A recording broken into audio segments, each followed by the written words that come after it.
Sabe uma coisa interessante? As ideias científicas não ficam paradas no lugar. Elas viajam, se adaptam e, quando chegam num terreno novo, elas transformam tudo.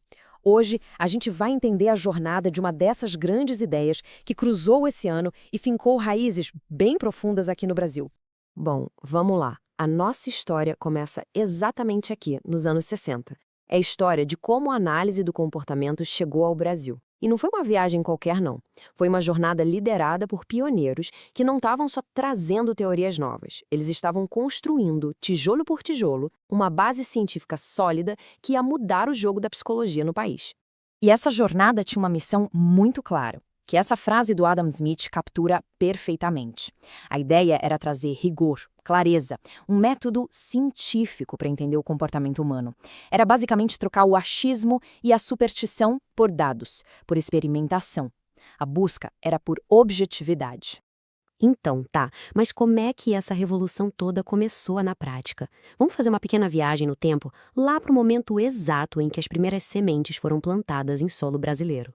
E o que mais chama a atenção aqui é a velocidade com que tudo aconteceu.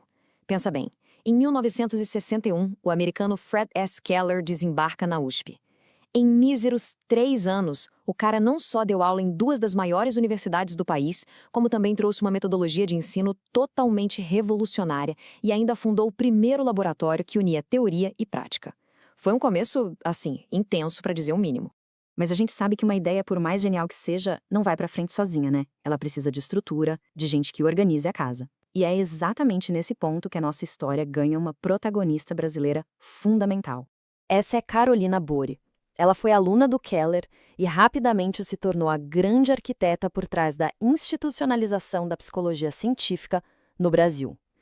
Se a gente pensar que o Keller trouxe a faísca, foi a Carolina Bori que construiu a estrutura toda para garantir que esse fogo não ia se apagar. E o impacto dela foi gigantesco. Ela não só ajudou a criar laboratórios e cursos pelo Brasil inteiro, mas a liderança dela em órgãos super importantes como a SBPC e a CAPES deu um peso, um status para essa nova ciência. E com mais de 100 teses orientadas, ela literalmente formou as próximas gerações de cientistas, garantindo que a análise do comportamento tivesse aplicações práticas e relevantes para o país. Agora, de todas as áreas que essa nova ciência impactou, uma das mais revolucionárias talvez não tenha acontecido dentro de um laboratório, mas sim na sala de aula. Vamos ver como eles começaram a transformar a educação aqui no Brasil. E essa foi a grande sacada, o Sistema Personalizado de Instrução, o famoso PSI. Em vez daquele modelo tradicional onde todo mundo tem que seguir o mesmo ritmo, o PSI propunha um caminho individual. O objetivo não era simplesmente passar de ano, era alcançar a maestria, o domínio de verdade do conteúdo, cada um no seu próprio tempo. E a filosofia por trás disso é incrivelmente otimista. Ela diz que se a gente organizar direitinho as condições de ensino, ou seja, o jeito que o material é apresentado, como o progresso é reconhecido, qualquer pessoa pode aprender e dominar qualquer assunto. A responsabilidade sai da ideia de talento e vai para a qualidade do método. Isso é muito poderoso. E essa visão casa perfeitamente com o pensamento do filósofo John Dewey. O PSI não era visto só como um método, mas como um jeito de viver o aprendizado. A educação deixa de ser uma mera preparação para o futuro e se torna parte ativa da vida do estudante, ali, no presente. Ok, agora para a gente entender a essência, a alma da ciência do comportamento, a gente precisa ir um pouco mais fundo.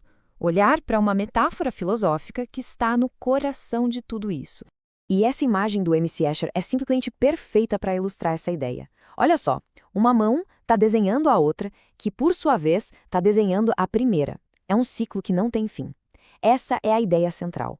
As nossas ações mudam o mundo, e esse mundo, que agora está diferente, nos muda de volta. É uma dança constante. A definição mais técnica para isso é um fluxo ininterrupto. O comportamento não é uma coisa que a gente tem, é uma ação que a gente faz, sempre interagindo com o mundo. É como se fosse uma matéria viva, sabe? Que nunca está pronta, mas que está sempre sendo moldada e, ao mesmo tempo, moldando o que está em volta. A gente está sempre desenhando e sendo desenhado. E essa ideia, no fundo, ecoa uma sabedoria muito antiga do filósofo Heráclito. Quando a gente volta ao rio, nem nós, nem o rio somos os mesmos. A mudança é a única coisa constante, tanto no mundo lá fora, quanto no nosso próprio comportamento. Beleza, agora vamos dar um passo para trás, dar um zoom out para ver o quadro geral. Vamos entender como essa história no Brasil se encaixa na evolução maior dessa ciência e qual é a sua conclusão filosófica mais profunda.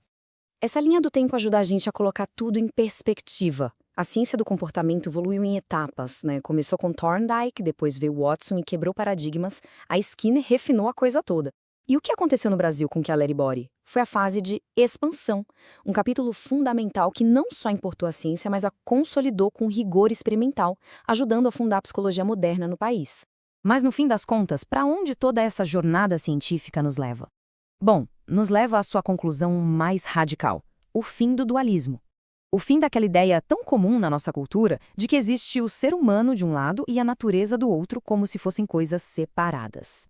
A mensagem central aqui é muito forte. Nós não somos entidades mágicas que operam fora das leis do universo. Nós somos parte integrante dessas leis. Desde o reflexo mais simples até a criação da cultura mais complexa, tudo faz parte do mesmo contínuo natural. Nós somos uma expressão da natureza, não uma exceção a ela. E aquela famosa frase do Lavoisier se aplica aqui como uma luva.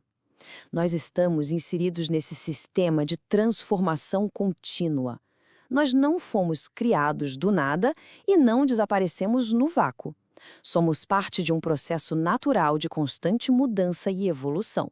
E toda essa análise nos deixa com uma pergunta final, para reflexão.